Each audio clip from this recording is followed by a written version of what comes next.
না, আজ মনে হচ্ছে পথটাই শেষ হচ্ছে না। বারবার মনে হচ্ছে একই জায়গা দিয়েই হাঁটছি। এটা কি হচ্ছে আমার সাথে? আমার বাড়ি ওই শ্মশানের পেছন দিকে। আপনি কি একটু আমার সাথে যাবেন? আমি খুব বিপদে পড়েছি। হ্যাঁ, যাবার কাকে ধরে আনলি রে মা? কয়েকদিন ধরে টানা বৃষ্টির পর আজ একটু আকাশটা থেমেছে। এই সুযোগেই গ্রামেরই একজন কৃষক হারান ঠিক করল আজ সে শহরে যাবে তার জমির জন্য কিছু কীটনাশক কিনে আনতে। মা, আজ আমি একটু শহরে যাব। জমির ফসলের জন্য কিছু কীটনাশক কিনতে হবে। সন্ধ্যার আগেই ফিরে আসব। আবার যদি ঝড় বৃষ্টি শুরু হয় তখন কি করবি? এমনিতেই তো গত ৩-৪ দিন ধরে টানা বৃষ্টি হচ্ছে।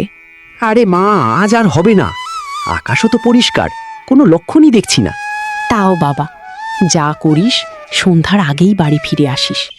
বেশি রাত করিস না। আজ আবার আমাবস্যা, তার উপর তোকে ফেরার পথে শ্মশানের পাশ দিয়ে আসতে হবে। ওই জায়গাটা কিন্তু ভালো না। আরে মা, তুমি শুধু শুধু দুশ্চিন্তা করছো। কিছুই হবে না, আমি তাড়াতাড়ি ফিরে আসব। সাবধানে যাস বাবা, আর যত তাড়াতাড়ি পারিস ফিরে আসিস। এই কথা বলে হারান তার বাড়ি থেকে বেরিয়ে পড়ল শহরের উদ্দেশ্যে। শহরের কাজ শেষ করতে করতেই তার অনেকটাই দেরি হয়ে গেল।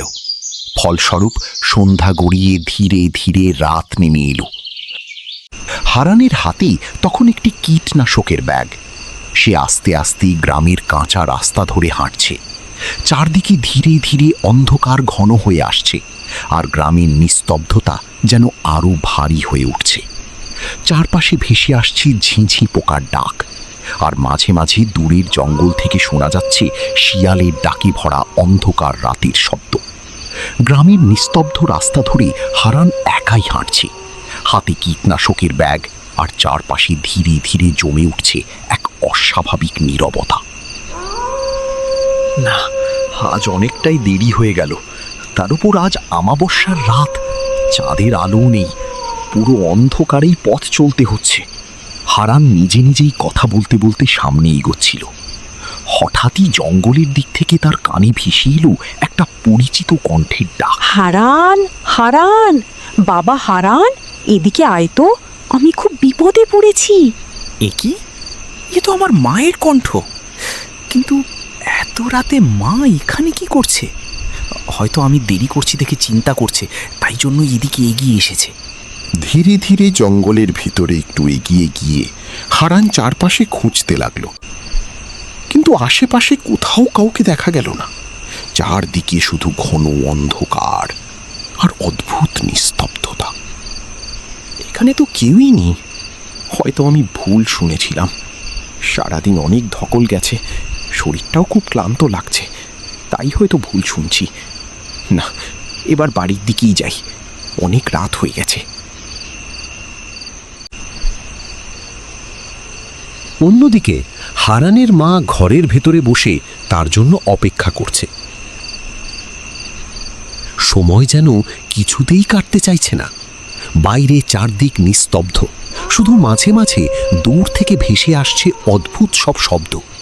তার মনে অজানা একটা অশুভ আশঙ্কা দানা বাঁধতে শুরু করেছে। বারবার দরজার দিকে তাকাচ্ছে সে, কিন্তু হারানের আর ফেরার কোনো চিহ্ন নেই। মা, আমি চলে এসেছি, বাইরে আসো। হারান, তুই এসেছিস নাকি? কে ডাকলো আমাকে? এখানে তো কেউই নেই। হারান, ও হারান, কোথায় গেলি বাপ? না, এখানে তো কাউকেই দেখছি না। তাহলে কি আমি ভুল শুনলাম? না, আজ মনে হচ্ছে পথটাই শেষ হচ্ছে না। বারবার মনে হচ্ছে একই জায়গা দিয়েই হাঁটছি। এটা কি হচ্ছে আমার সাথে? আমাকে একটু সাহায্য করবেন? এ কি? কে আপনি? আপনি এখানে কখন এলেন? এতক্ষণ তো আপনাকে দেখিনি। আমার বাড়ি ওই শ্মশানের পেছন দিকে। আপনি কি একটু আমার সাথে যাবেন? আমি খুব বিপদে পড়েছি। কি বিপদ? কি হয়েছে আপনার? আমার বাবা বাইরে একটা গাছের নিচে বসেছিল। হঠাৎ একটা বড় ডাল ভেঙে তার গায়ের উপর পড়ে গেছে। আমি একা সরাতে পারছি না। দয়া করে আপনি একটু আমার সাথে চলুন। আচ্ছা ঠিক আছে, চলুন, তাড়াতাড়ি চলুন। হারান মেয়েটির বিপদের কথা শুনে আর তাকে না বলতে পারল না। তার মনে হলো এখন যদি না যায় তাহলে হয়তো সত্যিই লোকটার বড় ক্ষতি হয়ে যাবে। এই ভাবনা থেকেই সে মেয়েটির পেছন পেছন হাঁটতে শুরু করলো। চারপাশে ঘন অন্ধকার, পথটা ক্রমশ আরো গভীর জঙ্গলের দিকে ঢুকে যাচ্ছে। অনেকটা পথ হাঁটার পর মেয়েটি হঠাৎ থেমে গেল। জঙ্গলের ভেতরে একটা পুরনো ভাঙাচোরা বাড়ির সামনে এসে দাঁড়িয়েছে তারা। বাড়িটা দেখে হারানের বুকের ভেতরটা হালকা কেঁপে উঠল। এত রাতে এমন জায়গায় এই বাড়িটা অদ্ভুত রকমের নির্জন। হারান একটু থেমে মেয়েটির দিকে তাকিয়ে বলল, আপনার বাবা কোথায়? তাড়াতাড়ি চলুন, না হলে দেরি হয়ে যাবে, আপনার বাবার অনেক বড় ক্ষতি হয়ে যাবে। হারান এই কথাটা বলার সঙ্গে সঙ্গে এক মুহূর্তের মধ্যেই মেয়েটি রূপ নিল এক ভয়ঙ্কর অশরীরীতে। হারান সেটা দেখে স্তব্ধ হয়ে গেল। তার গলা শুকিয়ে এলো, শরীরটা কাঁপতে লাগলো। চোখের সামনে যা দেখছি সেটা যেন বিশ্বাসই করতে পারছে না সে। ঠিক তখন সেই অশরীরী বলে উঠল, এখন আর তাড়াতাড়ি করে কি হবে? দেরি তো যা হওয়ার অনেক আগেই হয়ে গেছে। ঠিক তখনই অন্ধকারের ভেতর থেকে কর্কশ একটা কণ্ঠ ভেসে আসে। ধীরে ধীরে অন্ধকারের মধ্যে থেকে আরেক বিকৃত ছায়ামূর্তি বেরিয়ে আসে। হ্যাঁ যাবার কাকে ধরে আনলি রে মা? সবকিছু দেখে হারানার এক মুহূর্ত সেখানে দাঁড়িয়ে থাকতে পারল না। প্রাণপণে সে দৌড়াতে শুরু করলো। জঙ্গলের ভেতর দিয়ে অন্ধকার পথ ভেঙে সে ছুটে পালাতে লাগলো। ঠিক তখন পা পিছলে গিয়ে সে হোঁচট খেয়ে মাটিতে পড়ে গেল। আর সেই মুহূর্তে তার চোখের সামনে সবকিছু ঝাপসা হয়ে এলো। ধীরে ধীরে হারানের জ্ঞান হারিয়ে গেল।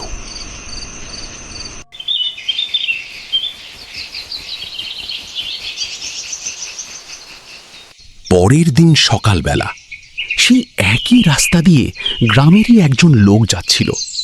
হঠাৎ সে দেখতে পেল হারান রাস্তার উপর অচেতন অবস্থায় পড়ে আছে। তিনি চিৎকারে আশেপাশের আরও কয়েকজন লোক জড়ো হলো। সবাই মিলে তাড়াতাড়ি হারানকে তুলে তার বাড়িতে নিয়ে গেল। কিছুক্ষণ পর হারান একটু সুস্থ হয়ে উঠলে সবাই উদ্বিগ্ন হয়ে তাকে জিজ্ঞাসা করতে লাগলো, কি হয়েছিল তোর সাথে? হারান কিছুক্ষণ চুপ করে রইল। তারপর কাঁপা গলায় সেদিন রাতের সব ঘটনা খুলে বলতে শুরু করল। জঙ্গলের ভেতরের সেই ডাক, অদ্ভুত মেয়েটা আর সেই ভয়ঙ্কর অশরীরীর মুখ, সবকিছু শুনে গ্রামের সবাই স্তব্ধ হয়ে গেল। সবকিছু শোনার পর তাদের মধ্য থেকে একজন বয়স্ক ব্যক্তি ধীরে ধীরে বলে উঠলেন, আজ থেকে ঠিক 40 বছর আগে ওই শ্মশানের পেছনে একটা পুরনো বাড়ি ছিল। সেখানে থাকতো এক বাবা আর তার মেয়ে। একটা ঝড় বৃষ্টির রাতে হঠাৎ একটা বড় গাছের ডাল ভেঙে তাদের উপর পড়ে। সেখানেই তাদের।